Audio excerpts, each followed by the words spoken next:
Imagine carrying a burden so heavy it dictates your every move. Then, with one seemingly impossible act, it vanishes. This isn't just a story. It is a true account of how releasing the grip of resentment led to an unexpected freedom that changed everything. You won't believe the peace found on the other side of this journey. What if holding on to anger is actually hurting you more than anyone else? That was the question I never wanted to face. For nearly a decade, I believed that my anger was justified, even necessary. It felt like armor, a way to protect myself from ever being hurt again. But what I didn't realize was that the anger I held so tightly wasn't shielding me. It was poisoning me. The story began in 2011 when someone I trusted completely, my closest friend, Daniel, betrayed me in a way that cut deeper than words could express. We had been inseparable since college, shared dreams, countless late-night conversations, even plans to start a business together. Then, without warning, he took that business idea, registered it under his own name, and moved forward without me. I found out through a social media post. The shock was instant. My heart raced, my chest tightened, and a sharp heat spread through me, an anger so consuming I could barely speak. When I confronted him, Daniel simply said, "It was just business. Just business." The phrase echoed in my head for years like a curse. In the weeks that followed, I couldn't sleep. I replayed every moment we'd shared, every decision that had led me to trust him. I crafted imaginary arguments, perfect comebacks I'd never get to say. The pain was raw, almost physical. I had lost more than a friend. I had lost faith in people, and maybe even in myself. For the first year, I told myself the anger was fuel. I worked harder than ever, determined to prove I didn't need him or anyone else. Outwardly, I succeeded. I landed a better job, bought a car, and built a life that looked impressive from the outside. But inside, I was unraveling. Anger became my silent companion. It followed me to work, whispered in my ear when I saw others laughing freely, and crept into every quiet moment. I found myself snapping at colleagues, losing patience with family, and withdrawing from the people who cared about me most. I started to believe everyone had hidden motives, that trust was a weakness. The bitterness even affected my health. Headaches, insomnia, a constant tension in my shoulders. Doctors called it stress, but I knew the real name: resentment. I was drinking from a well of poison every day, hoping it would hurt someone else, not realizing I was the only one being destroyed. Years passed, and Daniel's name became taboo in my mind. I avoided it like a wound that refused to heal.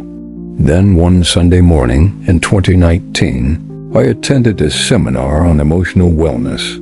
Not because I believed in it, but because my sister begged me to come. The speaker, an older man named Dr. Lewis, shared a story of betrayal eerily similar to mine.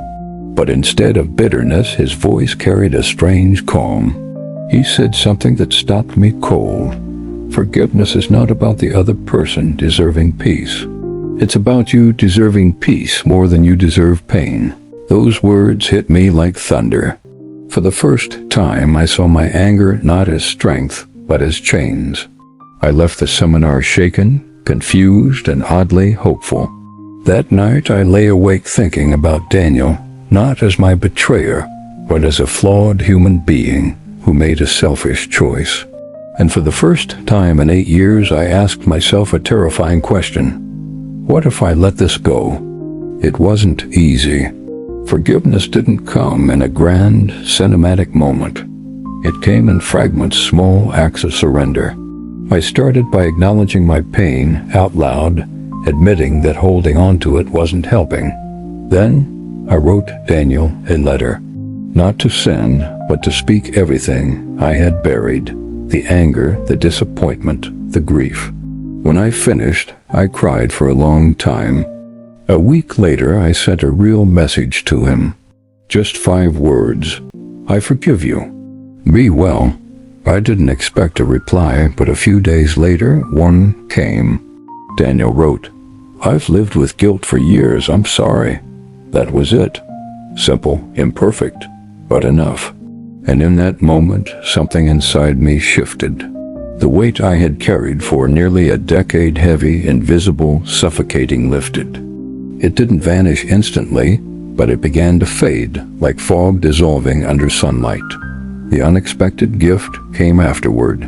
My world didn't change overnight, but I did. I laughed more easily, slept more deeply, and began to trust again. My relationships flourished because I was no longer projecting my hurt onto others. I even reconnected with my sister, who once told me she missed the real me. Forgiveness didn't erase what happened. It didn't excuse it either, but it gave me back my power, the power to live without bitterness, to move forward without dragging the past behind me like a shadow.